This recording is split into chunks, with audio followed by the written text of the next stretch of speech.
UMNO dijangka mengadakan mesyuarat tergempar pada malam ini dipercayai bagi membincangkan mengenai kemelut politik di Perak. Menurut laporan sumber dalam UMNO, mesyuarat Biro Politik itu juga difahamkan akan membincangkan mengenai isu berkaitan dengan kedudukan Kerajaan Persekutuan secara keseluruhannya.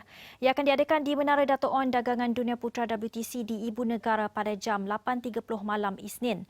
Terdahulu UMNO dan Barisan Nasional tidak menolak kemungkinan berlaku penjajaran baharu di Perak seiring krisis politik yang melanda negeri itu. Bagi melihat kepada perkembangan ini, kita bersama fellow penyelidik Ilham Center Profesor Madya, Dr. Hamidin Abdul Hamid. Salam Prof. Salam Gigi. Ya, Prof, UMNO dan Barisan Nasional tidak menolak kemungkinan berlaku penjajaran baharu di Perak seiring krisis politik yang melanda negeri itu, dan itu kata Presiden UMNO Datuk Seri Ahmad Zahid Hamidi semalam. Adakah Prof melihat UMNO akan kekal bersama kerajaan PN atau akan bekerjasama dengan PH?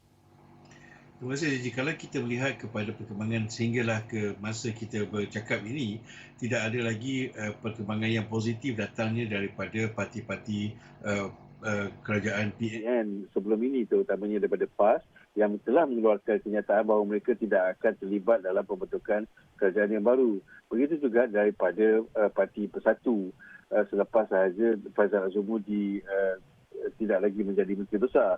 Jadi setakat ini apa yang jelas bahawa UMNO memerlukan kerjasama daripada parti-parti lain untuk membentuk kerajaan baru di Perak. Jadi oleh itu saya melihat kemungkinan pembentukan dan penjajaran baru oleh UMNO dan parti-parti daripada PH terutamanya PKR, Amanah dan DAP merupakan sesuatu yang sangat boleh berlaku pada masa yang terdekat. Ya. Prof melihat sendiri apakah mungkin halangan utama untuk UMNO bekerjasama dengan PH ketika ini? Kalau kita lihat sebenarnya halangan utama yang untuk UMNO bekerjasama dengan PH ketika ini ialah datangnya daripada UMNO sendiri. Kerana telah menjadi dasar dalam parti UMNO bahawa mereka tidak akan melakukan kerjasama dengan PKR dan juga dengan DAP. Di sini saya melihat mengapa pentingnya isu mesyuarat tergempar yang akan dilakukan oleh Political Bureau UMNO pada malam ini untuk memastikan bahawa apa sahaja tindakan yang akan dilakukan oleh UMNO di Perak akan bersesuaian dengan dasar dan ketetapan parti. Ini penting kerana ketetapan parti setakat ini dengan jelas menyatakan bahawa mereka tidak akan bekerjasama dengan DAP dan PKR, dan untuk membolehkan, saya kira untuk membolehkan UMNO bekerjasama dengan PKR dan DAP dan serta Amanah untuk pembentukan kerajaan negeri Perak, maka UMNO harus mengubah dasarnya. Dalam konteks ini saya melihat bagaimana tekanan untuk UMNO nanti akan datang bukan sahaja daripada parti-parti PN yang bentuk Perikatan Nasional tetapi juga dari dalam UMNO sendiri. Ya, Prof, sekiranya kerajaan Perak gabungan ini berlaku, apa yang boleh kita jangkakan, Prof? Kalau kita sekiranya gabungan baru ini terbentuk, bermakna kita akan melihat satu suasana yang amat berbeza dalam konteks politik Malaysia secara keseluruhannya di setiap peringkat. Bermakna alignment penjajaran politik baru ini akan mengubah bukan sahaja di Perak tetapi juga akan berubah di peringkat banyak hal, terutamanya di peringkat persekutuan.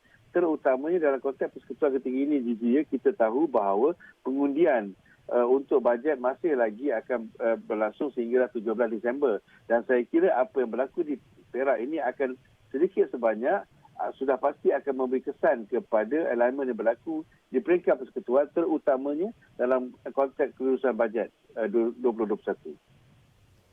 Prof, kalau kita lihat juga gabungan ini akan melibatkan Perikatan Nasional, Pakatan Harapan dan juga mungkin beberapa parti lain. Dan bagaimana gabungan ini boleh memberi kebaikan kepada Perak itu sendiri?